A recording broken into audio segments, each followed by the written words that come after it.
وہ جی اللہ بڑا غفور الرحیم ہے، میں نہ ہمیں ڈرایا کرو۔ اللہ بڑا غفور الرحیم ہے، لیکن اس کا کوئی عدل بھی ہے۔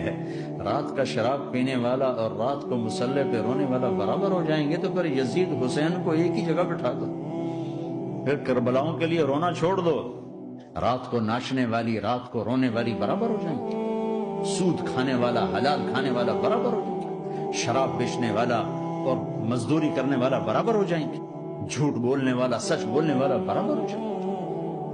افنجعل المسلمین کالمجرمین ما لکم کیف تحکمون ام لکم کتاب فیہ تدرسون۔ اس سے زیادہ واضح کیا بتاؤں کہ میرا رب کہتا ہے کون سی کتاب میں لکھا ہوا ہے کہ ماننے والا نہ ماننے والا برابر کر دوں گا؟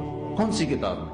اللہ کو یہ کہنا پڑ رہا ہے ام لکم کتاب فیہ تدرسون، کس کتاب میں یہ لکھا ہوا ہے؟ ام نجعل المتقین کالفجار، ایک بدماش اور ایک فرمانبردار کو برابر کر دوں؟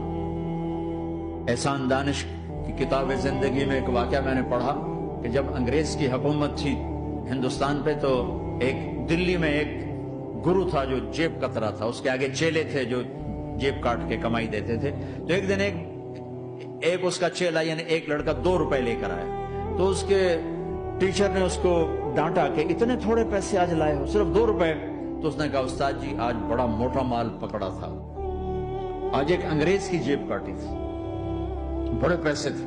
لیکن جب میں 4 قدم چلا تو مجھے خیال آیا کہ اگر قیامت کے دن عیسیٰ علیہ السلام نے میرے نبی کو تانا دے دیا، گلہ دے دیا کہ آپ کے امتی نے میرے امتی کی جیب کاٹی تھی، تو پھر میں اپنے نبی کو کیا جواب دوں گا؟ اور میرا نبی میری وجہ سے شرمندہ ہو کہ بس اس شرم میں جا کر میں نے اس کو واپس دے دیے اور یہ اپنے کے 2 روپے کھسکا کے لایا۔ تو اور گرو نے اس کو 10 روپے انعام دیا کہ بیٹا یہ تیرا آج کا انعام ہے کہ تو نے خوب کیا۔ تو تمہارا ان لوگوں سے واسطہ ہے، عیسیٰ علیہ السلام تانا دے بیٹھے تو کدھر جاؤ گے؟ جھوٹ نہ بولو چاہے سب کچھ دینا پڑ جائے، جھوٹ بول کے پیسہ نہ بچاؤ، دھوکہ دے کے کاغذات نہ بناؤ۔ یہاں کی لڑکیوں سے اس لیے شادی کرنا کہ میرے کاغذات بن جائیں، اللہ کے واسطے ایسی ذلت کے کام نہ کرو۔ میرے نبی نے فرمایا جس نے دھوکہ دیا میری امت سے نکل گیا۔